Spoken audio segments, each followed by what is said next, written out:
নমস্কার, আমি সুব্রত কর্মকার, পুষ্টিবিদ। আবারও আপনাদের সামনে চলে এলাম।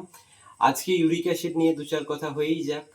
অনেক সময় দেখি আমাদের চেম্বারে যারা পেশেন্টরা আসেন তারা বলেন, "ডাক্তারবাবু, আমাদের তো প্রচণ্ড গিঁটে, গিঁটে ব্যথা হচ্ছে, লাল হয়ে যাচ্ছে, ফুলে যাচ্ছে। তো আমরা কি খাবো আর কি খাবো না বলুন তো, বা কেমনভাবে থাকবো?" আসল কথা হলো, ইউরিক অ্যাসিড জিনিসটা না একটা বিপাকীয় সমস্যা।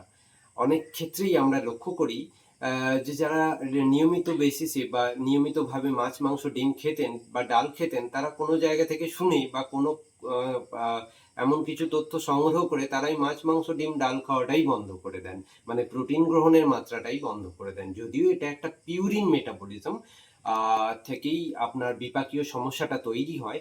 তাই এই বিপাকীয় সমস্যা নিয়ন্ত্রণ করার জন্য কিন্তু আপনার প্রোটিন কাট ডাউন করার প্রয়োজন তো আছেই, কিন্তু এমনভাবে আপনারা না জেনে প্রোটিন কাট ডাউন করে ফেলেন না। তার ফলে কি হয়, একটা সার্টেন ডেজ এর পর, একটা নির্দিষ্ট দিনের পর আপনাদের এমন দুর্বলতা তৈরি হয়, যেই কারণটা খুঁজে পেতে ডাক্তারবাবুদের বা আমাদের মতো মানুষজনদের হিমশিম খেতে হয়। তাই প্রত্যেক দিনের খাদ্য তালিকায় প্রোটিন বন্ধ করে দেব, মাছ, মাংস, ডিম, ডাল রাখবো না, এমনটা প্লিজ দয়া করে করবেন না। কারণ ইউরিক অ্যাসিড সমস্তটাই একটা বিপাকীয় সমস্যা। এই সমস্যাটাকে নিয়ন্ত্রণ করতে গেলে আপনাদের জল গ্রহণের মাত্রাটাকে অবশ্যই সুনিশ্চিত রাখতে হবে। প্রতিদিন আপনাদের স্ট্রেস ফ্যাক্টরটাকে কম করে নিয়মিত ব্যায়ামের মধ্যে একটা জীবনশৈলী বজায় রাখতে হবে, এবং যতটা সম্ভব প্রসেসড ফুড থেকে আপনাদের দূরে থাকতে হবে এবং মিষ্টি জাতীয় খাবারকে বর্জন করে চলতে হবে।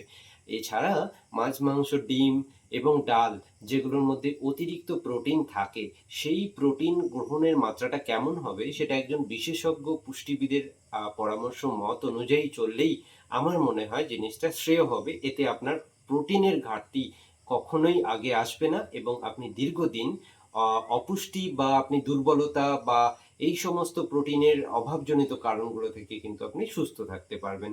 তাই ইউরিক অ্যাসিড বেড়েছে বলে দয়া করে প্রোটিন জাতীয় খাবার বন্ধ করবেন না। আপনাদের অসংখ্য, অসংখ্য শুভকামনা রইলো, শুভেচ্ছা রইলো। সবাই খুব ভালো থাকুন, সুস্থ থাকুন। আবারও নমস্কার সবাইকে।